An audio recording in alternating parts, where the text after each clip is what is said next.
Olá, leitores! Eu sou o Rafael Santana e estou mais uma vez com vocês aqui no Livro na Veia. Hoje vamos conversar sobre um livro que está bombando nas redes sociais, principalmente no TikTok, né?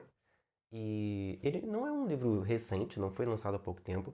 A sua publicação aqui do Brasil aconteceu em 2014 pela editora seguinte, do grupo Companhia das Letras.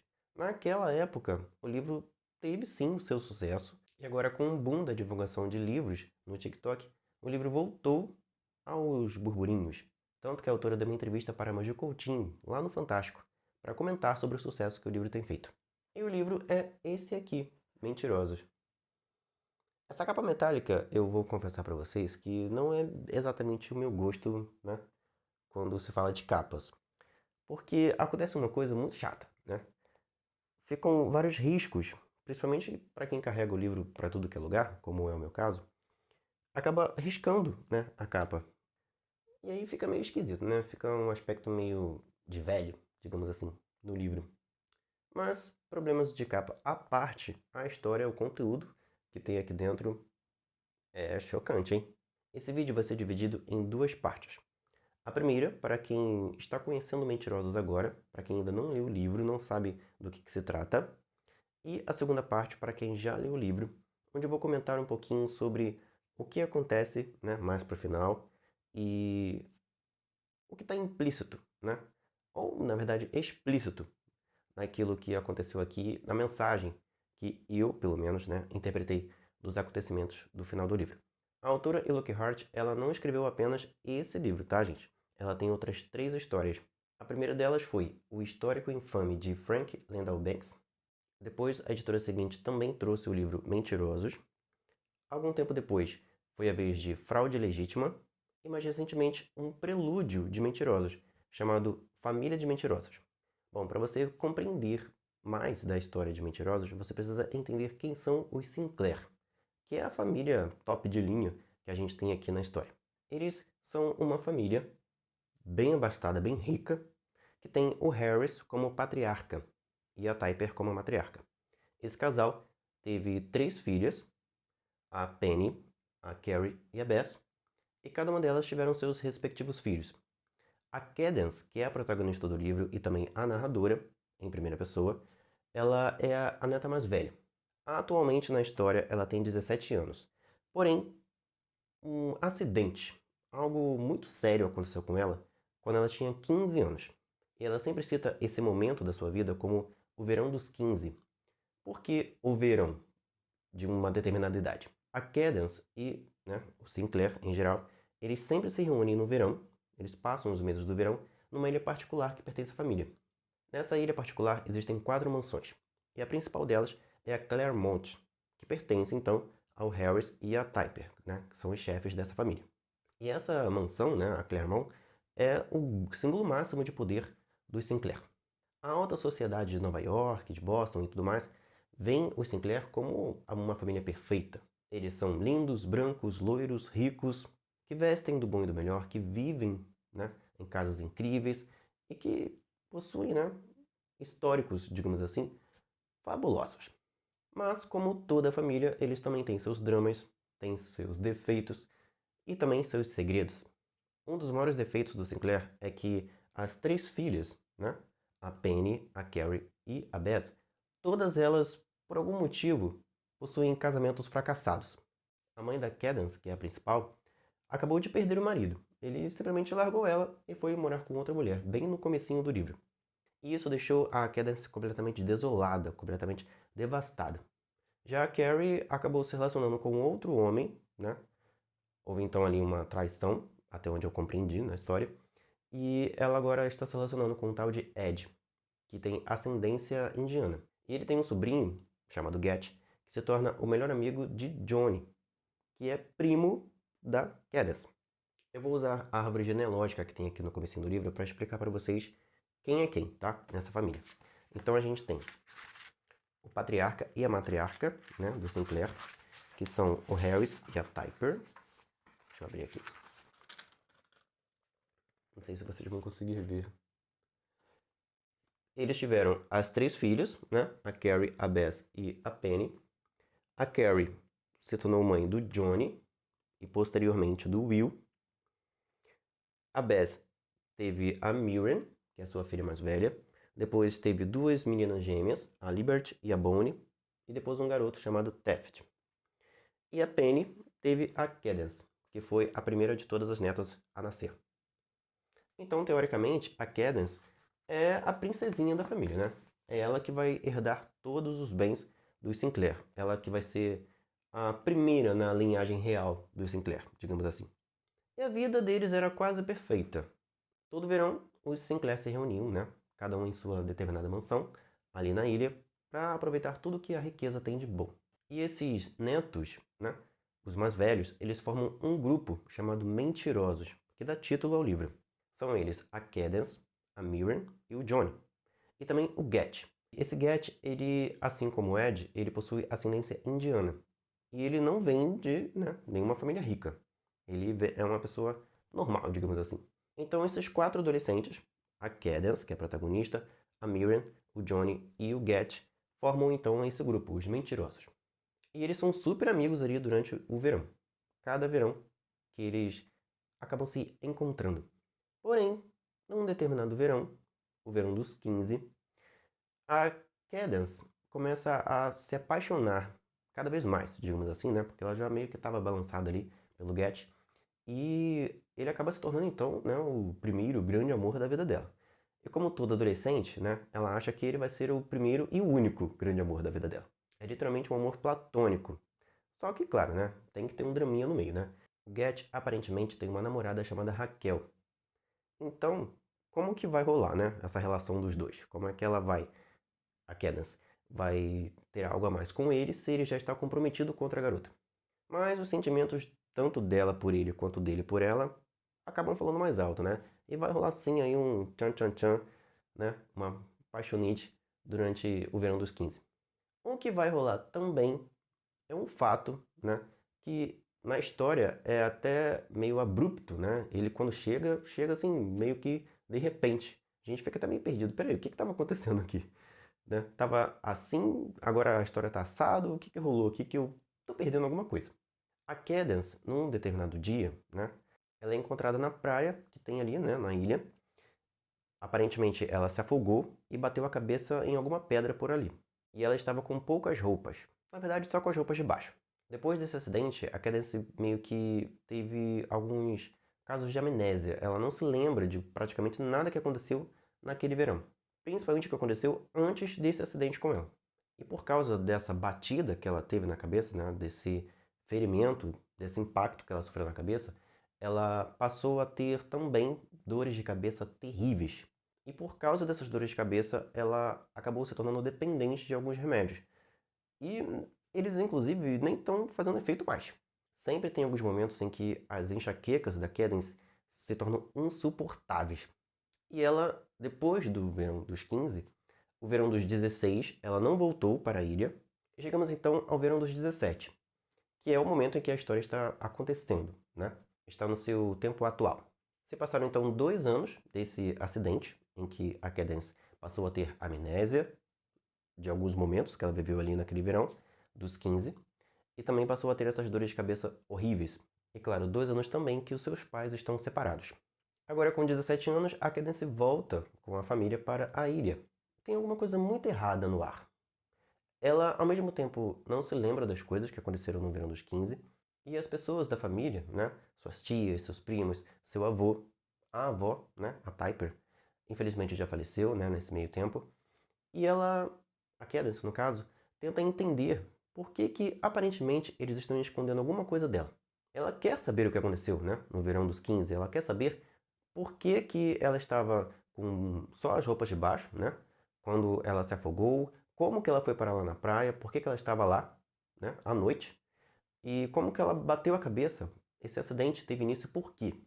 Só que ninguém quer dar os detalhes para ela.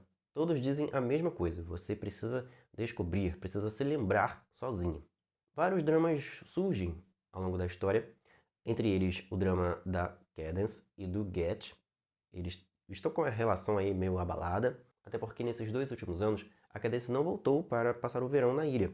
Ou seja, ela até tentou contato com esses primos, né, com seus grandes amigos, porém eles não responderam nenhuma das suas mensagens. Nem o Johnny, nem a Miriam e nem o Get. E agora tá aquele clima meio estranho entre eles, né? Principalmente entre ela e o Get. Eles ainda se gostam, ela principalmente, né? Gosta muito dele, mas ela não sabe como voltar ao estado da relação, né? Que estava tendo início naquele verão, o famoso verão dos 15. Outra coisa, né, bem dramática que tá rolando por aqui são as brigas das três irmãs, né? Da mãe da Cadence e das suas irmãs pela herança do pai. O patriarca da família está ali na sua idade já avançada, ainda, né, controlando tanto as filhas e os netos quanto todo o dinheiro da família. A Cadence não gosta nem um pouquinho disso, né, da maneira como ele manipula as filhas, da maneira como as filhas, todas mulheres adultas e que poderiam ser bem-sucedidas, poderiam ser independentes, né? Ela não gosta de como a mãe e as suas tias dependem ainda do pai, como se fossem adolescentes, e do quanto elas disputam, né, as coisas e também as mansões, né, a riqueza da família, como se o amor que havia entre elas, como se os laços sanguíneos, como se a história de vida de todos eles não fosse nada perto das riquezas que elas têm para disputar aí na tal herança, né? Quando o velho bater as botas. Tudo isso machuca, fere e traz muita revolta, não só para Cadence, mas também para a Miriam e o Johnny. E o Get também ali sempre observando tudo isso, inclusive sendo maltratado, né, discriminado pelo avô, né, da família, pelo patriarca, né, o Harris, só porque ele não é loiro, branco e alto. Ele é visto meio que um intruso ali, né? Até porque ele e a Cadence foram pegos no pulo ali, dando umas beijocas, pelo avô, né, pelo Harris. E a partir de então, ele passou a ver o Get como uma espécie de...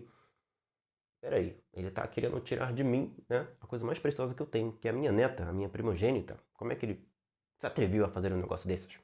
Outra coisa que aconteceu, além do acidente com a Cadence, foi um incêndio na casa Claremont, que é a mansão mais importante aqui das 4 que existem na ilha. Era a mansão onde vivia a Typer, né, que é a avó da Cadence, e o Harris, que ainda está vivo. E também os 2 cachorros que eles possuíam, né? E essa casa pegou fogo, por algum motivo, né? Houve um incêndio nela e uma nova casa foi reconstruída. Essa nova casa, essa nova Claremont, ela é completamente diferente da anterior, né? Ao invés de um estilo clássico, ela agora tem um estilo moderno e não parece mais tão acolhedora, né? Tão boa de se viver como a casa anterior. Entra um drama aqui, né? Um romancezinho acolá e toda a questão, né? Todos os problemas que a Cadence tem vivido, né? As sequelas que ela tem desse acidente misterioso, a gente fica tentando entender o que aconteceu nesse passado, né? Nesse verão dos 15, que ninguém quer contar e que a Cadence precisa se lembrar sozinha. Esse é o grande mistério do livro. E que demora um pouquinho, né? Para ele ser abordado, para ele ser trazido à tona com um pouco mais de ênfase na história. Os dramas da família, né, e os dramas pessoais da Cadence são um grande destaque durante boa parte do livro. Mas quando o mistério ele realmente vem, ele realmente entra na trama, suas estruturas serão abaladas, tá, leitor? Bom, isso é tudo que eu posso dizer sobre o livro. Até falei bastante, né? Para quem ainda não o leu, para quem não sabe o que vai esperar ao longo da leitura de Mentirosos. Agora eu vou conversar, olha lá, tem spoiler, hein? Um pouquinho sobre o que vem à frente na história, né? O que vem ali nos capítulos finais. Isso é para quem já leu Mentirosos, tá, gente? Ou, no mínimo, para quem já sabe dos spoilers todos que virão mais à frente no livro. Eu, inclusive, fui uma pessoa que já sabia de tudo, né? Quando eu trabalhei em 2015 na Livraria Nobel, eu vendi demais esse livro, porque eu entendia, né, pelos spoilers que eu descobri sobre a história, que ele era uma espécie de O Sexto Sentido. Não sei se vocês conhecem esse filme, escrito e dirigido pelo M. Night Shyamalan e estrelado por Haley Joel Osment, que na época era um menino prodígio, né, e pelo Bruce Willis. É um filmão, tá? Recomendo aí que vocês, fãs ou não de suspense e terror, assistam esse filme, O Sexto Sentido. Ah, mas por que você está dizendo que Mentirosos é parecido com O Sexto Sentido? Porque, né, o plot é basicamente o mesmo. A gente tem um personagem na história, aqui são os 3 adolescentes que fazem parte, né, do grupo Mentirosos, junto com a Kenneth, e lá é o Bruce Willis, né, o personagem do Bruce Willis, o psicólogo, né, ou psiquiatra, não sei exatamente o que ele é agora, que cuidava do garotinho que dizia que via os mortos. Que é exatamente o que a Cadence está vivendo aqui, né? Ela vê os primos e o grande amor da vida dela, né, o Get, como se eles realmente estivessem ali, né, interagindo e vivendo com eles. Só que, mais para o final do livro, a gente descobre que eles estão mortos. Eles tiveram uma brilhante ideia de colocar fogo na casa e, por causa de uma ação meio descoordenada deles, principalmente da Cadence, né, que inclusive foi a autora dessa brilhante ideia, né, vamos incendiar, né, o símbolo máximo de poder da minha família, né, a mansão Claremont. Tudo deu errado, né? E aí o Get, o Johnny e a Miriam acabaram morrendo nesse incêndio. Não apenas eles, mas também os dois cachorros, né? Do avô e da avó da Cadence. Que, coitados, não tem nada a ver com o que a família faz ou deixa de fazer de bom ou de ruim. Eu sofri por causa desses dois cachorros. A maneira como ela descreve, né? A dor, né? Dela lembrar que os dois cachorros morreram queimados na casa. Olha, é muito impactante, né? Quando a gente vai descobrindo e vai recebendo as informações, né? A narração do capítulo, deixa eu ver aqui qual foi o capítulo certinho, em que o incêndio foi narrado. A coisa começa, né, a feder no capítulo 72, que na edição que eu tenho é a página 218. Aqui a coisa já começa a feder, né? Aqui eles têm esse plano mirabolante, né? Terrível.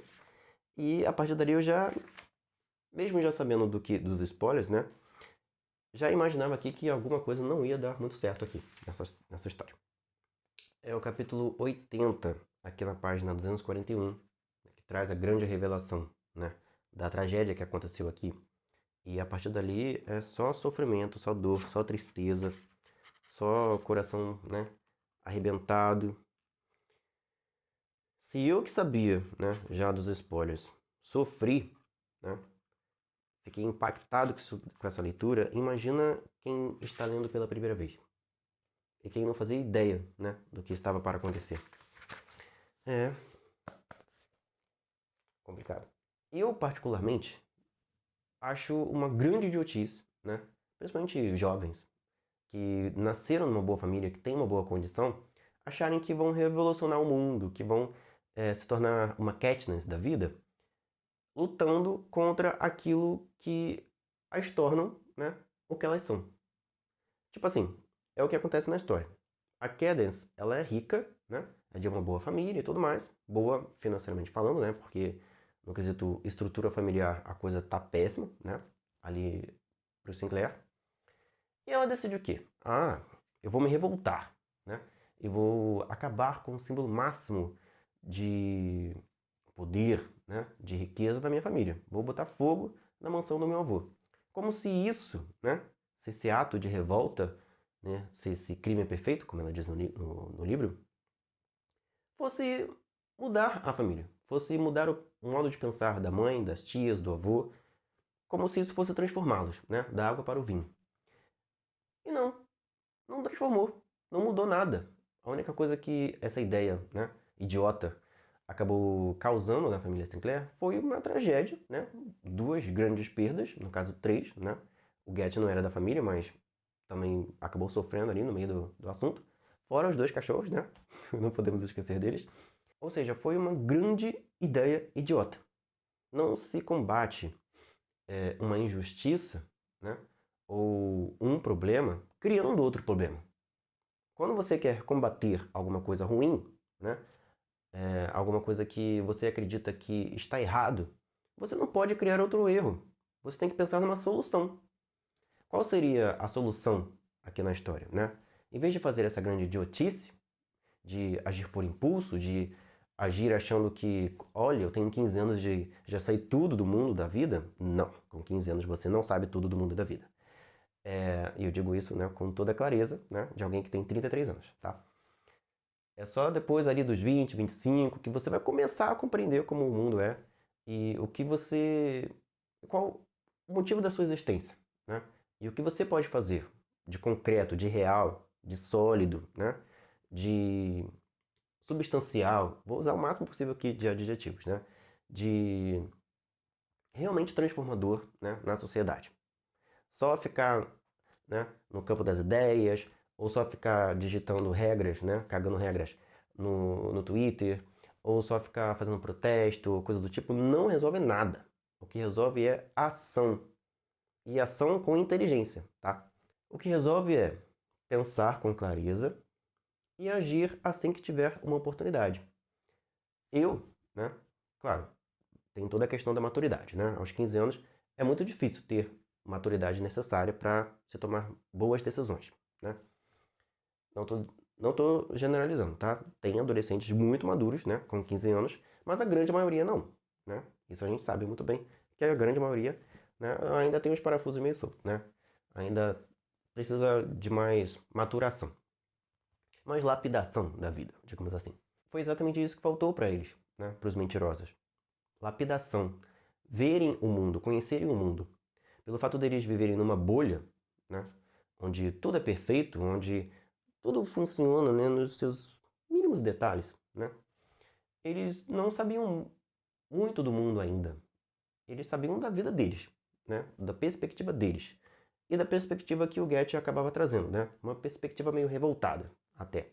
Se eles tivessem vivido mais, né, visto mais do mundo, da sociedade, não a sociedade da qual eles faziam parte, mas as outras sociedades, né, do mundo, do país deles e tudo mais, eles iam compreender que havia uma maneira muito melhor de se acabar com uma injustiça, né, de se combater o patriarcado, do que botando fogo numa casa.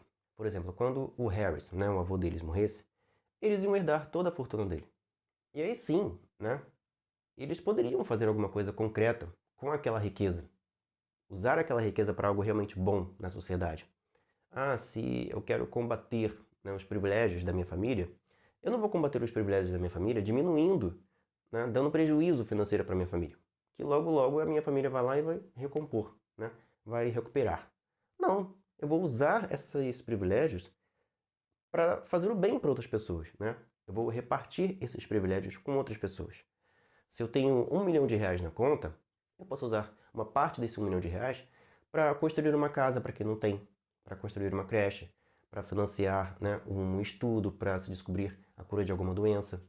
Eu posso criar alguma ONG, algum projeto social que vai ajudar crianças carentes, que vai ajudar idosos em situação, né, deplorável e tal, que vai fazer alguma mudança real na sociedade, que vai fazer bem real, concreto para alguém. Colocar fogo numa casa não vai melhorar nada a vida de ninguém. Não melhorou a vida da família deles, né, do Sinclair, nem do Get, né, que era o único não privilegiado ali do grupo, e também não mudou em nada a vida de pessoas que não têm aquela vida, né, aquele privilégio do Sinclair. Ou seja, faltou maturidade para essa galera e principalmente para Kelly, né, que foi quem teve a ideia do incêndio, de incendiar a casa. E talvez, né, se ela pensasse um pouco mais, se ela tivesse um pouco mais de outras visões, né, de mundo, que não apenas aquela, né, visão revoltada de adolescente que ela tinha, né, com raiva dos problemas dela, com raiva da situação familiar e tudo mais, ela talvez teria tomado outras decisões. E quem sabe, né, os mentirosos ainda estariam aí. Mas, né, a mensagem que o livro traz, no meu ponto de vista, é que tomar decisões sem ter o máximo possível, né, de perspectivas diferentes, sem ter o máximo possível de pensamento a respeito do que vai ser feito, né, a respeito de quais são as opções do que realmente pode ser feito para realmente, né, mudar alguma coisa no mundo, não é uma boa ideia. Fazer as coisas com os nervos aflorados, né, e com as ideias não muito organizadas pode trazer consequências ruins. E foi o que aconteceu na história. Bom, já falei demais, vou parando por aqui. A gente se vê então no próximo vídeo aqui do Livro na Veia. Um forte abraço e até a próxima. Tchau!